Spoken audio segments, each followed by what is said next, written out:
Dalam tutorial kali ini kita akan membahas mengenai aturan penulisan di dalam HTML. Nah, beberapa aturan penulisan dari HTML adalah sebagai berikut. Yang pertama adalah tidak case sensitif, yang artinya Anda bisa menggunakan huruf kecil ataupun huruf besar pada penulisan tag-tag HTML. Jadi antara penggunaan huruf kecil dan huruf besar itu tidak ada bedanya, sama, dianggap sama. Kalau biasanya pemrograman yang case sensitif itu kayak PHP, itu antara penggunaan variabel dengan huruf kecil dan huruf besar itu akan dianggap berbeda. Jadi kalau teman-teman menggunakan H1 seperti ini dan H1 seperti ini, itu fungsinya adalah sama. Gitu. Jadi tidak ada yang namanya case sensitif. Itu yang pertama. Berikutnya adalah self closing tag. Kalau sebelumnya kita sudah belajar mengenai tag dan tag tersebut dicontohkan memiliki tag pembuka dan tag penutup, ternyata pada HTML itu juga terdapat beberapa tag yang tidak memiliki tag penutup. Seperti itu. Contohnya adalah seperti tag BR, lalu tag HR itu tidak memiliki tag penutup. Nah, kita contohkan di sini.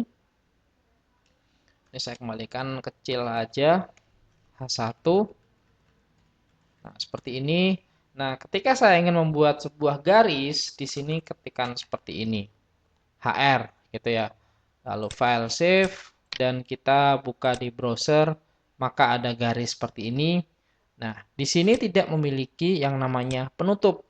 Jadi self closing tag, ada slash seperti ini. Oke. Berikutnya adalah pasangan tag tertutup.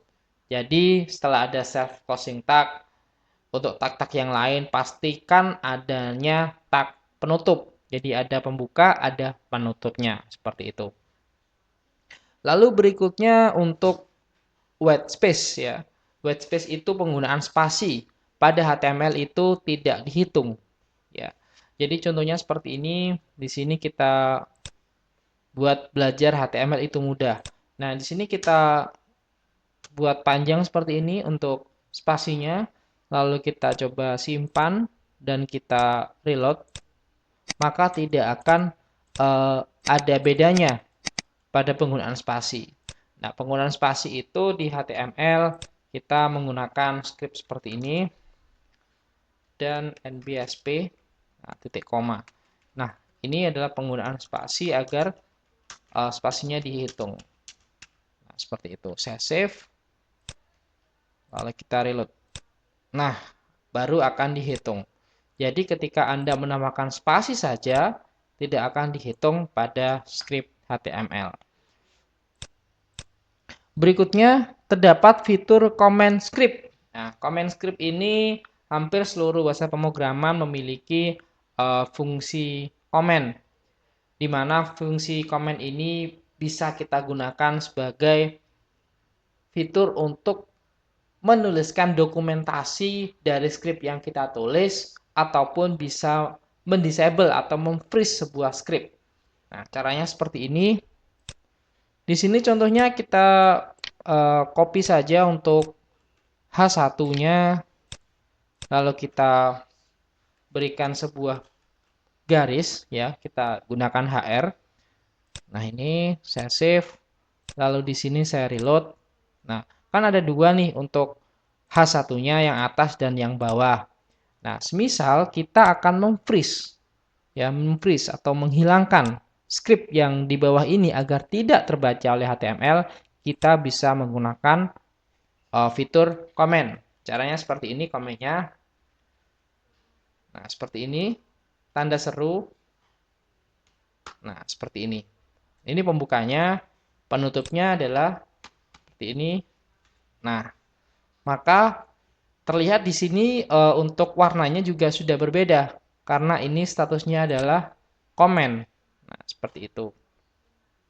Nah, comment ini juga bisa kita gunakan sebagai fitur dokumentasi yang sudah dijelaskan sebelumnya. Misal di sini Title ya, saya tuliskan sini. Title digunakan untuk menampilkan informasi di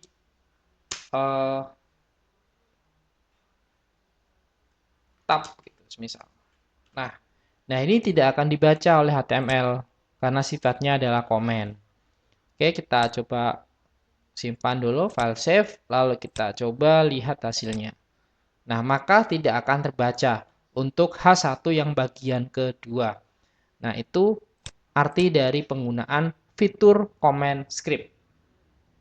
Baik, itu dulu yang bisa kita bahas di dalam aturan penulisan dari HTML. Sekian dulu, sampai jumpa di tutorial selanjutnya.